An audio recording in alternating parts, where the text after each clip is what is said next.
Today is January 5th, Friday. It's a Friday. Oh, went and got my caffeine, as I always do. You probably think I don't do anything around here except drink coffee and eat croissants. That's not true. I actually do. I actually am functional at times. Number 101, I started body panels today. I have both side panels pretty much done. I'll have them done by noon, completely done, with the grills and everything in them. This afternoon I'm going to put the bonnet on there, and if I'm really ambitious, I'll get the hood done. I think I'll do the bonnet and then probably pull the plug for the day, because Oscar won't have this other guy ready till toward the end of next week, and I've got half a day to finish the body panels on that one. So then I have to do the brakes and all that stuff, which will take a day or so. So I'll ding around with it. I got to pull the fan out of 99 here on the third radiator. It vibrates real bad. Usually there's a weight on one of the fins, and I got a feeling this one either lost that or they never balanced it. And I have other fans here, so I'm going to... What did I say in the last video? I'm going to hang a note right on the front of my camera. Unplugged air compressor device. Anyway, where was I rambling on to here?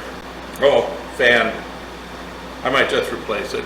I've got other ones here.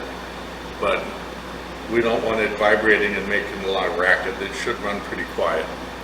Other than that, nothing spectacular happening. Been examining my duck head here, which is broken. And I think I kind of figured out what the deal is here. I got a feeling I bought the wrong thing. I think this was designed for 20s and 22s and 24s. So it's got this thing here. And when you put it on the 15 and 16 inch rims, this hits. And the duck head in this part never really come close to the rim. There's a half-inch gap there. So when I tried to pry the tire onto the duck head, it just twisted and snapped right off. So I think what I should have done initially is cut this thing off. That's what I think, anywho. That might have made a difference. So anyway, you live and you learn. So I'm going to blame this on manufacturer, not me. I think I had the right idea. I just think the device was the wrong device. So I got another one coming. The one I got coming steel, it doesn't have this part. It's pretty much flat, and then it's got the duck head. So that one should work much better. And it's got little nylon guides in it so it doesn't scratch the rim. So that should be coming here pretty soon, and we'll stick that guy in here and see what transpires. And I came up with an idea for the ice arena. I'm going to buy an old lawnmower and a field disc.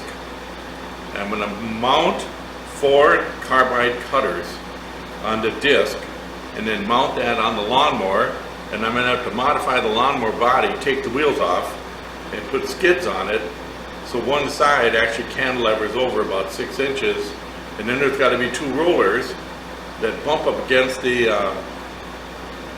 hockey rink, what do they call them, sideboards? Boards. So it rolls along there as the thing spins and shaves the ice down flat. So then you got to put some adjustments on it and rig it up so that the carbide cutters can actually come off, so you can sharpen them, but you don't want them flying off and damaging human tissue. That would be bad. So got that kind of figured out. I thought I'd use just a plain old electric lawnmower, plug-in corded one, because I can get one for about 50 bucks. If that works, we can always take the disc off and mount it on a like an Ego electric or something that I have to modify. So either that, or you just have a little generator on a sled that you pull along with you, which is what I would do. Just run the little generator and put a 20-foot cord on it and run around the ice rink. So that's the plan. You know, that's what you get. You sit around and you think about things. And I never actually draw anything up. I'm kind of like Einstein, not really. He was smart, but Einstein never wrote anything down. He theorized everything in his head, and then he would ask somebody to do the math on it because he didn't like doing math. And he said he wasn't any good at it, which, you know, I guess he wasn't good compared to like Niels Bohr and some of those people, but certainly much better than me and my 2 + 2 = 78. Or like I tell the kids, 1 + 1 is 11. But anyway, I kind of like that. I draw the picture in my head, and then I build it, and then I do the drawing, so the next time I can do it the same. So I do everything backward, nerd. Anyway, that is another story all in itself. I don't know if I mentioned this. I grew up on a farm. E-I-E-I-O. Not too far from here, about 7-8 miles. I should really look back at my videos. I think I did mention this one time before, but I'm going to mention it again just because I was thinking about it. Anyway, we grew up on a farm about 7 miles away from here in a little town called Welderside. Welderside is a Bohemian Czech community, and the name translates to happy. And our neighbor, who was Jim Shimoda. Shimoda sounds Japanese, but it's actually Czech. Jim Shimoda had a farm. E-I-E-I-O. 80-acre farm right next to ours. His property butted right up against ours, separated by a fence and a row of thistle. I remember that because I had to go in there every year and chop thistle out. That was one of my jobs. And trapping gophers. I got paid for that though. 25 cents a gopher foot. And if you're smart, you could make $1 per gopher. If you're smart. Anyway, we grew up in this little town. In 1970, I believe, maybe 71, Dad decided to retire, sell the farm. We had 119 acres. It used to be 120. So the average farm was 80 acres, and we ended up with a half a farm somehow along the line. So we had 120. And then the county came through and put in a road, so eminent domain. They took 1 acre and I guess paid for it or whatever, but we ended up with 119. When my dad sold the farm, he sold all the machinery, auctioned it all off. Well, first he asked, if we wanted it, and no, I didn't want to farm. A good choice for me. But anyway, he sold the farmstead to one guy, and then Ben Fisher bought 80 acres. About 80 acres of our tillable property. That was, most of our tillable property was what he purchased.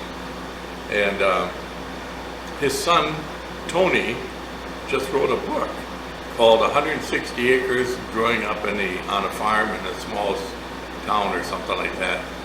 And it's a real thin book, kind of a paperback thing. But I was a little intrigued because half of the farm that he talked about was actually ours. And he was probably 9-10 years old when his dad bought the property from my dad. So anyway, he wrote this book, and it was kind of interesting. What I found interesting was the difference between how he was raised and his sister versus the way my brother and sister and I were raised. My dad was kind of even though the town was kind of a conservative, you know how it is, people, offspring of immigrants, they have their things that their culture that they bring with them, and one of them is the, what would the neighbors think, that kind of thinking. My dad was a little bit on the progressive side. He was the first guy to buy a combine. Everybody used to thrash and get together and do that. Well, he decided, I'm going to buy a combine. That way I'm independent. I can do whatever I want and get her done.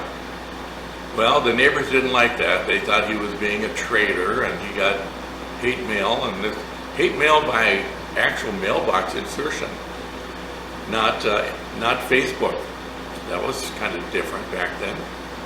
And there was a party line, so when it dinged, my mother would pick it up and cover the receiver and listen. And, they were saying how bad they were and who terrible people they bought a combine.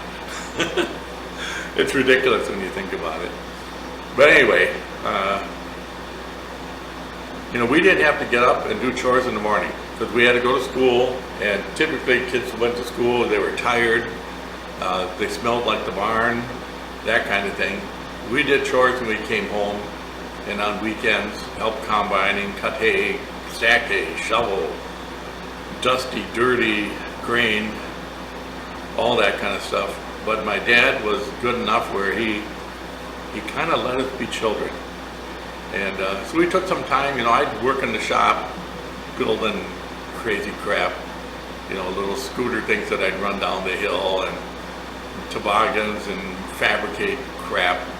And, he let us be kind of wasteful and stupid, which was nice. So kind of let my own kids do the same thing, and not one of them has been convicted of a felony. So that's a plus in my category, I guess. But anyway, it's an interesting book. I'll post a picture of it and a link to the Amazon thing in case. It's meaningful to me because it talks about our farm, even though we're not mentioned. But I thought it was just interesting. We've got a couple authors around here, write different things. Probably 4 or 5 of them. So, kind of interesting stuff. So anyway, I'm going to drink my coffee. I want to get these side covers, get the grills in them right now, put the grills in those, and I'm going to put panel bond on them. And that stuff has to harden before I can sand it. So what I do is I put the panel bond on, then I throw the things in the oven and I cook them at about 300 degrees.